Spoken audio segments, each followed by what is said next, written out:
وہ اسے پریشان دیکھ کر پوچھنے لگی تو ایام نے نفی میں سر ہلا دیا۔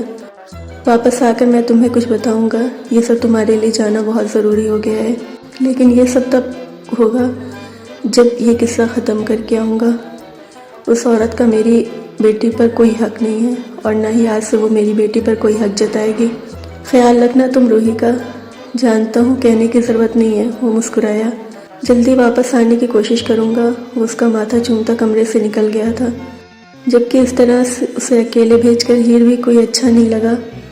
نہ جانے وہ کیا کرنے والا تھا اور نہ جانے وہ عورت کیا چاہتی تھی۔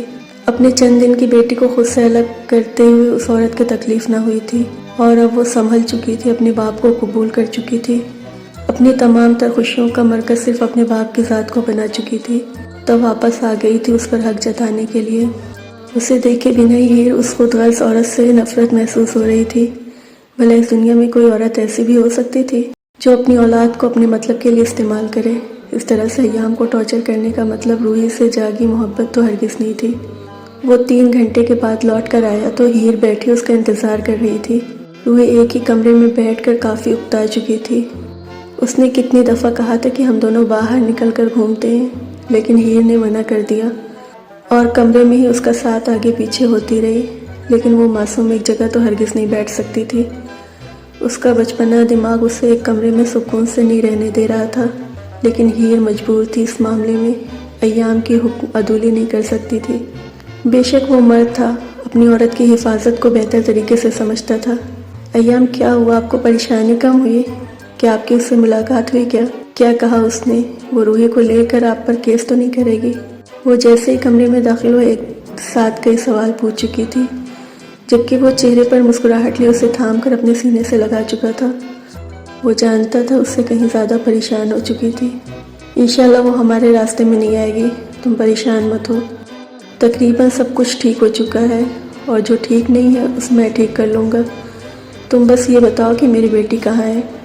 مجھے نظر کیوں نہیں آ رہی؟ روحی بیبی کہاں ہو آپ؟ وہ آگے پیچھے دیکھتا بیڈ مکمل نظر انداز کر رہا تھا، جبکہ روحی بیڈ پر کھڑی دونوں ہاتھ کمر پر باندھے اسے لڑاکا موڈ میں دیکھ رہی تھی۔ بابا جانی روحی یہاں ہے، وہ دونوں ہاتھ پھیلا کر اسے مخاطب کر رہی تھی۔ کہاں؟ مجھے نظر ہی نہیں آ رہی تھی۔ وہ اب بھی آگے پیچھے ہر طرف دیکھ رہا تھا، جبکہ اس کے شرارتی انداز پر ہیر مسکرا کر روحی کو اشارہ کرنے لگی، جب اچانک وہ اگلے ہی لمحے جمپ لگا کر اس پر چڑھ گئی اور اسے بہت اچھے سے بتا دیا کہ اس کی روحی کہاں ہے۔ ایام اسے کھینچ کرتے ہوئے اپنے سینے سے لگاتے اپنے انداز میں پیار کرتا ہیر کو باہر آنے کا اشارہ کرتا ہوا روم سے نکل گیا، جبکہ فائنلی کمرے سے باہر نکل کر روحی اس روم سے آزاد ہوئی تھی۔ ایام نے اسے پوری بات تو نہیں بتائی تھی، لیکن اس کا اس حد تک ریلیکس ہونے کا مطلب یہی تھا کہ پریشانی حل ہو چکی ہے، اور اگر پریشانی حل بھی نہیں ہوتی تب بھی ایام کو کوئی نہ کوئی راستہ نکال چکا ہے اس پریشانی کو ختم کرنے کا۔ ایام کے چہرے پر سکون دیکھ کر بہت ہی پرسکون ہو گئی تھی۔ یقیناً وہ عورت اب اس کے بیچ میں نہیں آئے گی، اور اگر آئے گی تو ایام تھا ہر چیز کو ہینڈل کرنے کے لیے۔ ان کی روحی کو اس سے کوئی بھی الگ نہیں کر سکتا تھا، اور نہ ہی ایام کبھی ایسا ہونے دے سکتا تھا۔ آج اسے اس بات کا یقین ہو چکا تھا۔ وہ بیڈ پر لیٹے اس کا انتظار کر رہی تھی، جبکہ وہ کتنی دیر روحی کے ساتھ مستیاں کرتا اسے سلانے میں کامیاب ہو گیا تھا۔ اسے بیڈ پر لٹاتے ہوئے نرمی سے اس کا ماتھا چومتا خود اس کے پاس آتا اس کی گود میں لیٹ گیا۔ یہ کیا طریقہ ہے مسٹر ایام؟ آپ کو میری گود ہی ملی ہے؟ تکیہ نظر نہیں آ رہا آپ کو سونے کے لیے؟ اس نے سائڈ پر رکھے تکیے کی طرف اشارہ کیا، لیکن ایام نے اس کی بات کو اہمیت نہ دی، کیونکہ مسکراتے ہوئے آنکھیں بند کر کے آرام سے اس کی گود میں لیٹا تھا۔ وہ کافی دیر اسے گھورتی رہی اور پھر اثر نہ پا کر مسکراتے اس کے بالوں میں انگلیاں چلانے لگی۔ ایام، آپ کہہ رہے تھے کہ واپس آ کر آپ مجھ سے کوئی بہت ضروری بات بتانے والے ہیں۔ اسے ایام کی صبح والی بات یاد آ گئی تھی، جبکہ اس نے کہا تھا کہ وہ واپس ہو کر اسے سب کچھ بتانے والا ہے جو اس کے لیے جاننا بے حد ضروری ہے۔ اس کی بات پر ایام سیدھا ہو کر بیٹھ گیا تھا، چہرے پر شوخی سنجیدگی میں بدل چکی تھی۔ ہاں ہیر، میں تمہیں ایک بہت ضروری بات بتانا چاہتا ہوں، اور اس بات کو سننے کے بعد سمجھنے کی کوشش کرنا، یہ جاننا تمہارے لیے بہت ضروری ہے۔ اگر میں چاہتا تو اس راز کو تم سے چھپا کر اپنی نئی پرفیکٹ زندگی کی شروعات کر سکتا ہوں، لیکن یہ تمہارے ساتھ بے ایمانی ہو جائے گی، اور ایام سکندر اپنی زندگی میں کسی طرح کی کوئی بے ایمانی نہیں چاہتا۔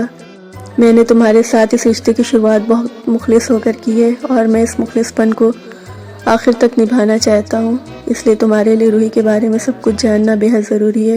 وہ اسے بتاتے ہوئے کافی سنجیدگی سے بول رہا تھا، جبکہ اس کی سنجیدگی نے ہیر کو بھی ایک بار پھر سے پریشان کر دیا۔ کہانی اپنے انجام کے قریب ہے، مگر احساسات اب بھی بے قرار ہیں۔ کیا قسمت اب کوئی نیا فیصلہ سنائے گی؟ یہ جاننے کے لیے اگلی قسط ضرور دیکھیے۔